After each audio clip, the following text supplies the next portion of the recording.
I was speaking to a group of about 300 kids, ages 6 to 8, at a children's museum. And I brought with me a bag full of legs, similar to the kinds of things you see up here, and had them laid out on a table for the kids. And from my experience, kids are naturally curious about what they don't know or don't understand or is foreign to them. They only learn to be frightened of those differences when an adult influences them to behave that way and maybe censors that natural curiosity or reins in the question asking in the hopes of them being polite little kids. So, I just pictured a first grade teacher out in the lobby with these unruly kids saying, "Now, whatever you do, don't stare at her legs." When, of course, that's the point. That's why I was there. I wanted to invite them to look and explore.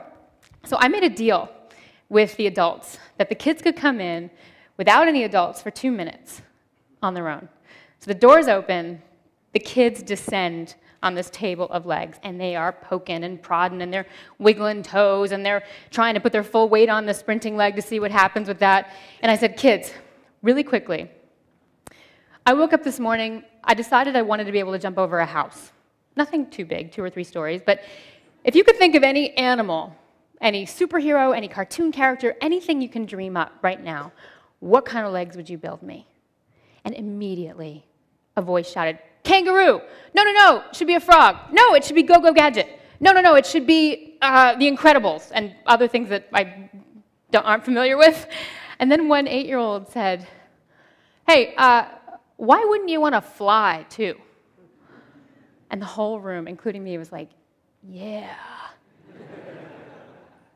And just like that, I went from being a woman that these kids would have been trained to see as disabled to somebody who had potential that their bodies didn't have yet, somebody that might even be super abled.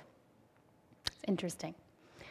So some of you actually saw me at TED 11 years ago, and there's been a lot of talk about how life-changing this conference is for both speakers and attendees, and I am no exception. TED literally was the launch pad to the next decade of my life's exploration.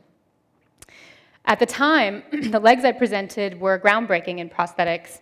I had woven carbon fiber sprinting legs modeled after the hind leg of a cheetah, which you may have seen on stage yesterday, and also these very lifelike, intrinsically painted silicone legs. So at the time, it was my opportunity to put a call out to innovators outside the traditional medical prosthetic community to come bring their talent to the science and to the art of building legs, so that we can stop compartmentalizing form, function, and aesthetic and assigning them different values. Well, lucky for me, a lot of people answered that call. And the journey started, funny enough, with a TED conference attendee, Chi Perlman, who hopefully is in the audience somewhere today. She was the editor then of a magazine called ID, and she gave me a cover story. This started an incredible journey. Curious encounters were happening to me at the time. I'd been accepting numerous invitations to speak on the design of the cheetah legs around the world, and people would come up to me after the conference, after my talk, men and women, and the conversation would go something like this. "You know, Aimee, you're very attractive. You don't look disabled." I thought, well, that's amazing, because I don't feel disabled. And, it really opened my eyes to this conversation that could be explored about beauty. What does a beautiful woman have to look like? What is a sexy body? And interestingly, from an identity standpoint, what does it mean to have a disability? Pamela Anderson has more prosthetic in her body than I do. Nobody calls her disabled.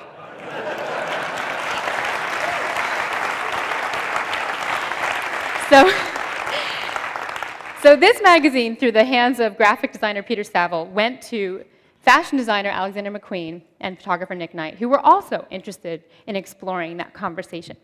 So 3 months after TED, I found myself on a plane to London doing my first fashion shoot, which resulted in this cover, Fashion Able.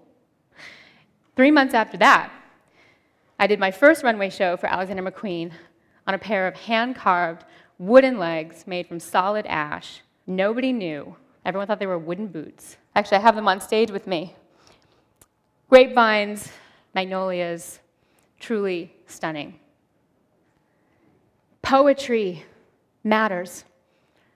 Poetry is what elevates the banal and neglected object to a realm of art. It can transform the thing that might have made people fearful into something that invites them to look and look a little longer and maybe even understand. I learned this firsthand with my next adventure, the artist Matthew Barney, in his film opus called The Cremaster Cycle. This is where it really hit home for me, that my legs could be wearable sculpture. And even at this point, I started to move away from the need to replicate humanness as the only aesthetic ideal. So we made what people lovingly refer to as glass legs, even though they're actually optically clear polyurethane, aka bowling ball material, heavy. Then we made these legs that are cast in soil with potato root system growing in them and beet roots out the top and a very lovely brass toe. There's a good close-up of that one. Then another character was a half woman, half cheetah, a little homage to my life as an athlete. 14 hours of prosthetic makeup to get into a creature that had articulated paws, claws, and a tail that whipped around like a gecko. And then another pair of legs we collaborated on were these. Look like jellyfish legs, also polyurethane. And the only purpose that these legs can serve outside the context of the film is to provoke the senses and ignite the imagination. So whimsy matters. Today, I have over a dozen pair of prosthetic legs that various people have made for me. And with them, I have different negotiations of the terrain under my feet, and I can change my height. I have a variable of 5 different heights. Today, I'm 6'1". And I had these legs made a little over a year ago at Dorset Orthopedic in England, and when I brought them home to Manhattan, my first night out in the town, I went to a very fancy party, and a girl was there who has known me for years at my normal 5'8". Her mouth dropped open when she saw me, and she went, "But you're so tall!" And I said, "I know, isn't it fun?" I mean, I know it's a little bit like wearing stilts on stilts, but I have an entirely new relationship to door jams that I never expected I would ever have. And I was having fun with it. And she looked at me and she said, "But Aimee, that's not fair."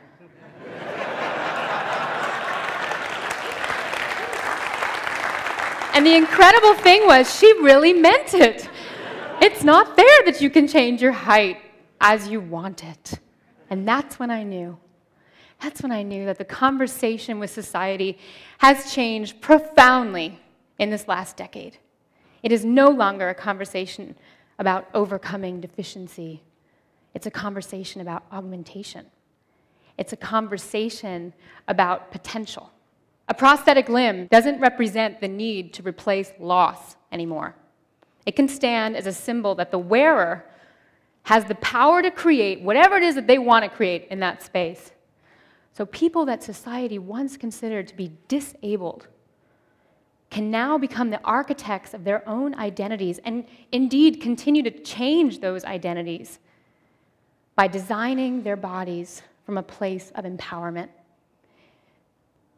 And what is exciting to me so much right now is that by combining cutting-edge technology, robotics, bionics, with the age-old poetry, we are moving closer to understanding our collective humanity.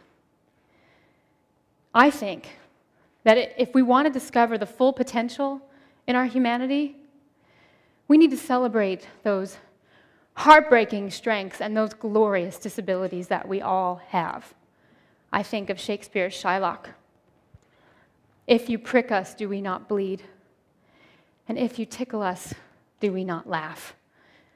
It is our humanity and all the potential within it that makes us beautiful.